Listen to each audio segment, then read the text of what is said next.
Episode 2669 योद्धाओं को बचाना। भाइयों, वीडियो को ज़्यादा से ज़्यादा लाइक करें, वीडियो को शेयर करें और चैनल को सब्सक्राइब करना ना भूलें। भाइयों, ज़्यादा से ज़्यादा भाई मेंबरशिप लेकर चैनल को सपोर्ट करें। पश्चिमी क्षेत्र, ग्रीन कुबड़ा पर्वत, 4 महान दल का पूर्व स्थल।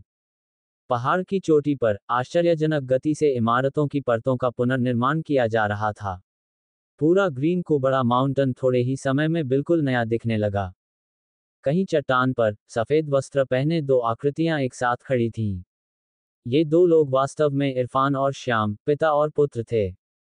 जब से ध्रुव और अन्य लोगों ने कुछ दिन पहले ग्रीन कुबड़ा माउंटेन में शेष बलों को नष्ट कर दिया था, बाई कबीले ने स्थिति का फायदा उठाने के लिए इस अवसर का फायदा उठाया था।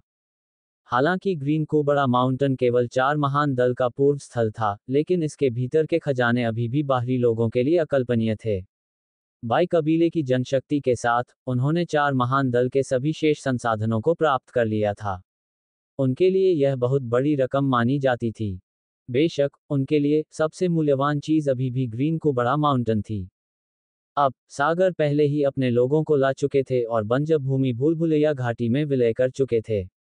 ग्रीन कुबड़ा माउंटेन पहले से ही एक स्वामित्वहीन भूमि थी। पश्चिमी क्षेत्र में संसाधन संपन्न ग्रीन कुबड़ा माउंटेन के रूप में, एक बार जब वे इस पर कब्जा कर लेंगे, तो भीतर के संसाधन उन्हें अगली महाशक्ति बनने में सहायता करने के लिए पर्याप्त होंगे। पिताजी, क्या आपको लगता है ध्रुव उन्हें बचाएगा? इरफान और उनके पिता अपनी पीठ के पीछे हाथ रखकर खड़े थे और विशाल पश्चिमी क्षेत्र और असीमित पर्वत श्रृंखला को देख रहे थे। एक निश्चित क्षण में श्याम जिज्ञासावश पूछने के अलावा कुछ नहीं कर सका। वह तो जाएगा ही। इरफान मंद मंद मुस्कुराया और उनके चेहरे पर कुछ हद तक आत्मविश्वास भरी मुस्कान दिखाई दी। ये देखकर श्याम और भी अधिक उदास हो गया। पिता और पुत्र ने एक दूसरे को देखा और मुस्कुराए, उनकी आंखों में ज्ञान की वही रोशनी चमक रही थी। पिताजी, आप ध्रुव के बारे में क्या सोचते हैं? तुम्हें क्या लगता है कि तुम उससे तुलना कैसे करते हो? श्याम के सवाल के जवाब में इरफान के शब्दों के कारण पूर्व को नुकसान हुआ।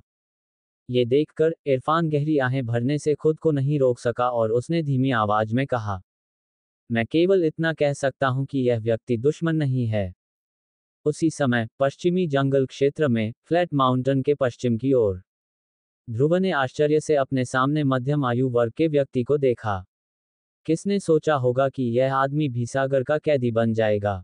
अंशुल को एक समय पश्चिमी क्षेत्र के 3 शिखर योद्धा में से एक के रूप में जाना जाता था। हालांकि वह 9 सितारा शक्तिदेव थे, उनकी साधना मूल परिवर्तन क्षेत्र के करीब थी। उनकी युद्ध कौशल को मूल परिवर्तन क्षेत्र के नीचे सबसे मजबूत के रूप में जाना जाता था। जहां तक अन्य 2 का सवाल है, ध्रुव का मानना था कि वे दिलजीत और नेहा थे।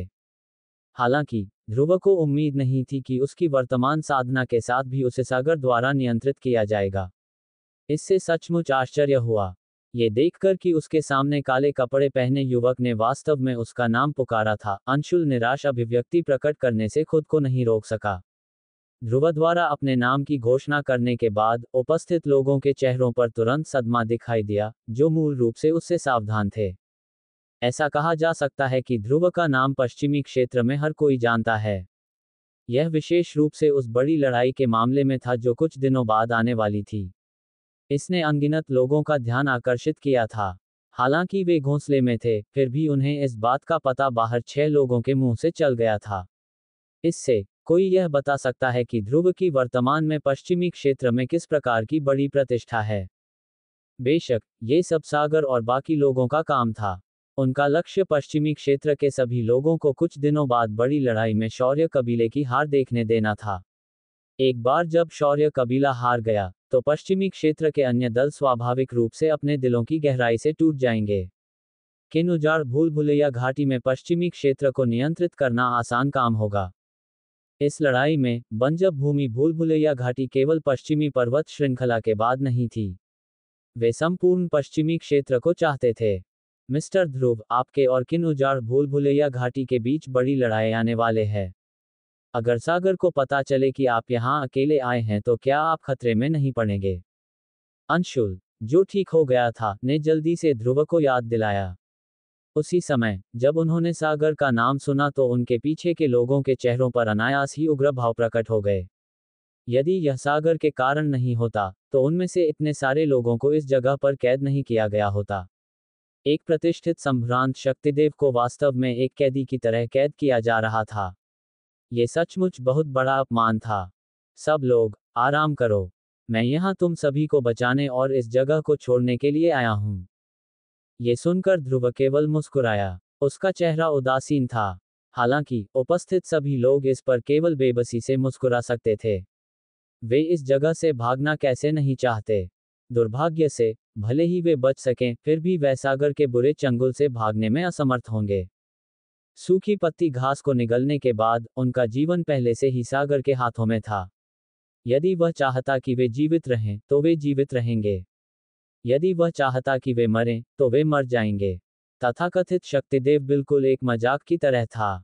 आह, मिस्टर ध्रुव, जैसा कि आप देख सकते हैं, ऐसा नहीं है कि हम छोड़ना नहीं चाहते हैं। हालांकि, यह अफसोस की बात है कि हमें सागर के सूखी पत्ती वाली घास ने जहर दे दिया है। अगर हम इस जगह को छोड़ भी दें, तो भी हम ऐसा करेंगे उसके द्वारा कब्जा कर लिया जाएगा। मुझे पता है कि मिस्टर ध्रुव में कुछ दिनों में लड़ाई में सागर के मददगार बनने से रोकने के लिए यहाँ आए हैं। दुर्भाग्य से, अब हम उनके नियंत्रण में हैं और यहाँ तक कि हम अपने कार्यों को नियंत्रित करने में भी असमर्थ हैं। इसलिए, मिस्टर ध्रुव, हमें अपनी आज़ादी वापस पाने के लिए और पश्चिमी क्षेत्र की सुरक्षा के लिए, आपको हमें मार देना चाहिए। जैसे ही ये शब्द बोले गए, सभी के चेहरों पर तुरंत डर की झलक दिखाई दी। हालांकि, अंत में, उन्होंने फिर भी भारी भाव के साथ आह भरी। दरअसल, सागर के नियंत्रण से मुक्त होने का एकमात्र तरीका उन सभी को मारना था। एल्डर के शब्द बहुत गंभीर हैं। मैं आप सभी को बचाने के लिए यहाँ हूँ, मैं आप सभी को कैसे मार सकता हूँ? चिंता मत करो, इस दुनिया में कुछ भी असंभव नहीं है। सागर का सूखा पत्ता घास कितना भी शक्तिशाली क्यों न हो, इसका मतलब यह नहीं है कि इसे तोड़ने का कोई तरीका नहीं है। ध्रुव ने अपने होठों पर मुस्कान बिखेरी, उसका चेहरा आत्मविश्वास से भर गया। जब अंशुल ने ध्रुव के चेहरे पर आत्मविश्वास भरी मुस्कान देखी तो वह तुरंत चौंक गया। जिसके बाद, उपस्थित सभी लोगों ने ध्रुव को धीरे धीरे अपना हाथ उठाते देखा। उसके दिमाग में एक विचार आया और एक पफ की आवाज सुनाई दी।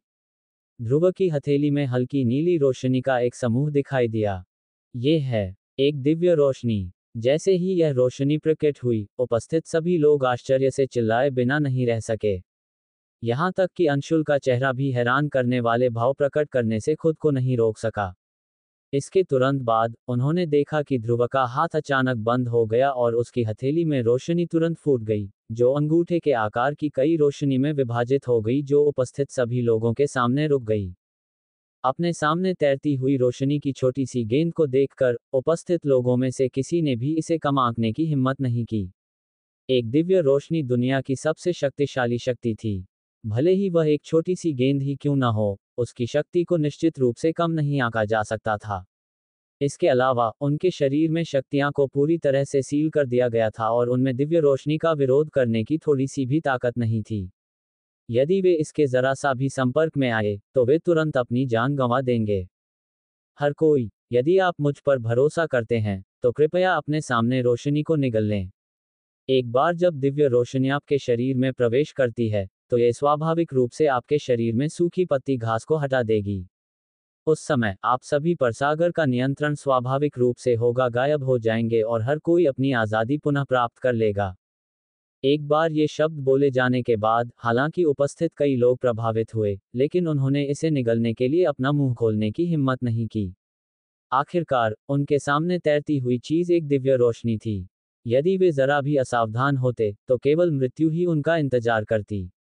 लापरवाही से प्रयास करने का साहस कौन करेगा? दूसरी ओर, अंशुल केवल अपने दांत पीस सकता था जब उसने देखा कि उसके पीछे वाला व्यक्ति स्थिर था। उसने ध्रुव की ओर देखा और जोर से सिर हिलाया। इसके तुरंत बाद, उसने अपने सामने तैरती रोशनी को निगल लिया। जैसे ही दिव्य रोशनी उसके शरीर में प्रवेश की, वह तेजी से फैल गई। पौधों पर आग के प्राकृतिक निरोधक प्रभाव पर भरोसा करते हुए, इसने थोड़े ही समय में अंशुल के शरीर में सभी सूखी पत्ती वाली घास को तेजी से जला दिया। जिस क्षण सूखी पत्ती वाली घास को पूरी तरह से हटा दिया गया, अंशुल के शरीर में सीलबंद आध्यात्मिक शक्ति अचानक प्रसारित होने लगी और उसकी साधना ठीक हो गई। यह एक सफलता है। मेरी साधना ठीक हो गई है और सूखी पत्ती वाली घास भी पूरी तरह से हटा दिया गया है। उद्धरण चिन्ह। अंशुल अपनी साधना ठीक करने के बाद जोर जोर से चिल्लाने से खुद को नहीं रोक सका। उसी समय आध्यात्मिक शक्ति की एक हल्की परत उसके शरीर की सतह से उठी। निश्चित रूप से उनकी प्रारंभिक उत्पत्ति परिवर्तन चरण की साधना पूरी तरह से बहाल हो गई थी। सबसे आगे अंशुल के साथ उसके पीछे हर कोई स्वाभाविक रूप से उत्साहित था। वे अपने सामने रोशनी को निगलने में संकोच नहीं करते थे। कुछ ही समय बाद 30 से अधिक उम्र के कुलीन शक्तिदेव वर्तमान और अंशुल, जो मूल परिवर्तन क्षेत्र के प्रारंभिक चरण में थे, ने अपनी साधना को पूरी तरह से पुनः प्राप्त कर लिया। सभी ने एक सुर में ध्रुव को धन्यवाद देने के बाद उसके नेतृत्व में वे सभी शून्य के महान दाव से फ्लैट माउंटेन को छोड़ दिया। इस प्रकार सागर के सबसे महान तुरुप के पत्तों में से एक को ध्रुव ने बेअसर कर दिया था। इस हिडन खतरे को दूर करने के साथ ये किन उजाड़ भूल भुलैया घाटी में आधिकारिक प्रदर्शन की तैयारी का समय था। भाइयों, वीडियो को ज़्यादा से ज़्यादा लाइक करें, वीडियो को शेयर करें और चैनल को सब्सक्राइब करना ना भूलें। भाइयों, ज़्यादा से ज़्यादा भाई मेंबरशिप लेकर चैनल को सपोर्ट करें।